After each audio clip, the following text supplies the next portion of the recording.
Normally, on Sunday mornings, I go to temples. Once, when I was in New York, I could not find any temple nearby, so I went to a church. In the church, during the Mass, they said that one should be very careful about idol worshippers, as idol worshippers are destined to be in hell. Now, I consider myself not to be an idol worshipper, as Ishvara is the one and only supreme God for a Hindu. Supreme is described as that from which the entire universe of name and form has arisen, that in which the universe continues to exist, and that unto which alone the universe will ultimately merge and re-emerge again into a new universe. There is no question of any other God, as Ishvara is omnipotent, omnipresent, and needs no partner or assistant to discharge his duties. The Almighty in Sanskrit is known as Ishvara. This is explained in Vedic sloka, that is hymns, as Om Ishvara Paramayikasvarupah Sanitya Sarvavyapi Vibhuranadiranantascha Sanirakaro Nirupo Varnanati Nikampascha Kaschit Shvabdarupena Svatmanam Prakashayati Savidata Karanam Tatha Sarvashaktiman Tadichha Puranaya Kaschapi Saha Yasya Prayojanam Navartate Yato Ditviya Kopi Nasti. Ishvara didn't require any parents. It is not parents, but the human beings who gave the supreme entity a name, Ishvara. People of various regions call him by various names, like Ishvara, Vishnu, not Vishnu, Brahma, Devadu, Ishvaran, Kadabhu, Iraivan, etc., etc. The symbol of Ishvara is Om. Veda explains, Om Vande Sarvabhute Virajamanam Ishvaram Ekameva Ditiyam Pranamami Devarupena Tan Sarvan Ishvara Peritadutan Ishvara Peritaduta Agachanti Devarupena Punah Punah Tanmadhe Stheshtatrayam Brahma Vishnu Maheshwara.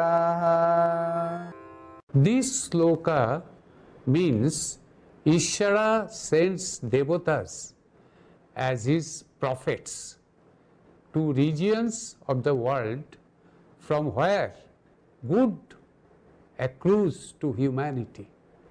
These prophets are treated by Hindus as the replica of Ishvara, and they call them devatas in some places. They are greatly loved and respected Hindu heroes and heroines. Hindus believe that after that lila, that is worldly life, as a mortal human beings, they go back to merge with Ishvara. Hindus believe that even if devatas are not physically present in this world, they can still guide and help. This is very special in Hindu religion alone, and this differs from other religions.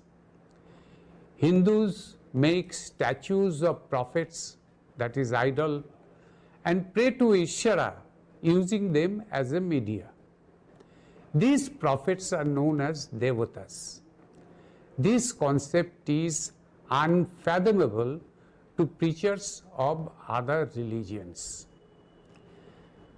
Christians worship statues of idol of Jesus Christ, Mother Mary, and symbol of cross.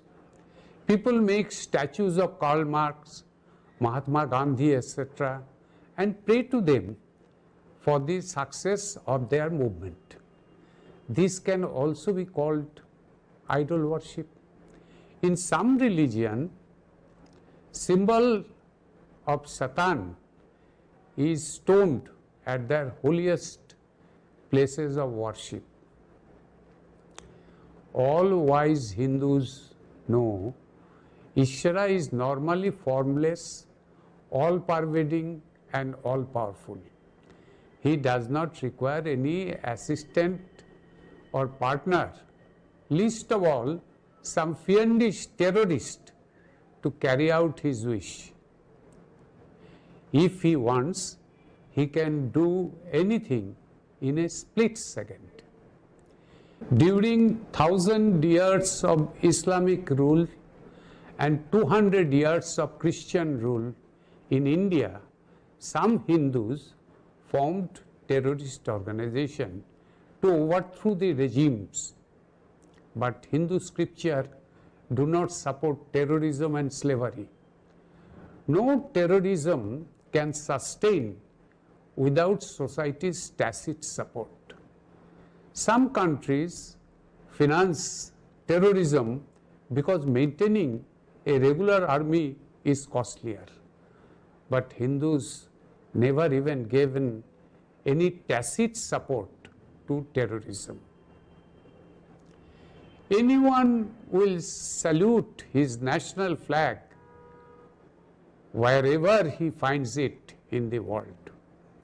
He knows very well that national flag is only a piece of fabric and color and not the nation.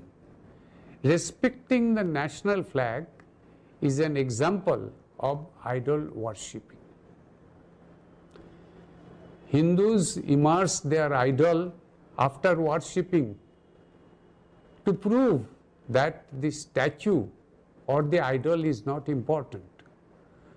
No one prays to the stone statue but prays to the Almighty.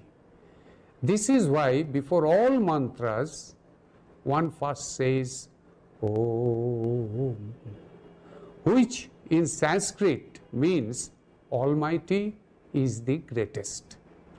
As per Vedic sloka, ॐ त्रिमस्तकानं ज्ञानम् एकशिरे अवस्थितं चतुर्बाहुतुल्यबलं द्विहस्ते रोपितं भक्तिच्य पुरनाथ पुनः पुनः आविर्भूतं प्रणमामि तं हि ईश्वर प्रेरितद्दूतम्. this sloka means, O Ishwar, you send prophets in human form time and again. These prophets are very wise, and in their one head they have the capabilities of 3 heads. 2 hands are powerful enough to work as if 4 hands are working. We all bow to these Ishvara sent prophets. Superhuman achievements in the use of weapons or in the field of knowledge are exaggerated by storytellers who created myth about the Devatas. Overzealous artists and sculptors gave unnatural form to suit their metaphorical and wild imaginations. All Devatas were human beings and none were above natural law. All Devatas had one head and two hands. Hinduism is not a religion of power and politics. Religion heads do not have any political power. It is 20,000 years old civilization. Hinduism tolerated and assimilated all tribes and sections of the people from various parts of the world and had shown respect to their ways of life and their idols. As a result, many statues have come to be regarded as Hindu idols. However, all Hindus are united because all believe in the uniqueness of the all-pervading, all-powerful, supreme entity, the cause of all causes, Ishvara. Wealthy and politically powerful persons established temples and influenced general people to offer prayer. They used storytellers, sannyasis, muscle power, etc. to make their chosen idol popular. There were rivalries between kings to make their temple more popular. The people were then uneducated, illiterate, and ignorant with superstitions. Forgetting their financial miseries, they remained satisfied with worshipping idols. As per 7th chapter, hymn number 20 of Bhagavad Gita, the most sacred scripture of Hinduism, कामैस्तैस्तैर्हृतज्ञाना प्रपद्यन्ते अन्यदेवताः तं तं नियममस्थाय प्रकृत्या नियतः स्वया. This sloka clearly says that one obtains fruit by praying to Ishvara, but those who have lost their reasoning power and are of ignorant nature worship deities, that is, statues of devatas. One day, a religious scholar from another religion asked Indian great saint Sri Ramakrishna, "You must know that Almighty is formless, colorless, omnipresent. Are you not afraid of His wrath that you are worshipping an idol?" Sri Ramakrishna said smilingly, "I have a relationship with the Almighty of respect and love, similar to that of mother and child. And I am too insignificant in this universe. He is not a jealous dictator to have wrath on me." Then Sri Ramakrishna explained that water is formless, colorless, but at times it take form of ice and take color of white or bluish. He said, "Who am I to restrict the wishes of Almighty to take a form?" Idol worshipping Hindus have never subjugated any country. Hindus of India had business and cultural relationship with Oman and other Middle Eastern countries for last 5,000 years. In Lebanon, there is a temple in Baalbek, which is about 4,000 years old. Children in Lebanon schools study that Indian kings, with the help of Indian laborers, elephants, sculptors, yogis, constructed this temple. At the top of the temple, inside the roof, there is a big lotus. Lotus is a typical Hindu symbol. Nowhere in Lebanon or Egypt one can find lotus. In 12th century, Tamil king Suryavaram II sent Indian laborer, doctor, engineers to Cambodia to build the world's largest temple complex in Angkor Thom and Angkor Wat for Lord Krishna and later Lord Buddha.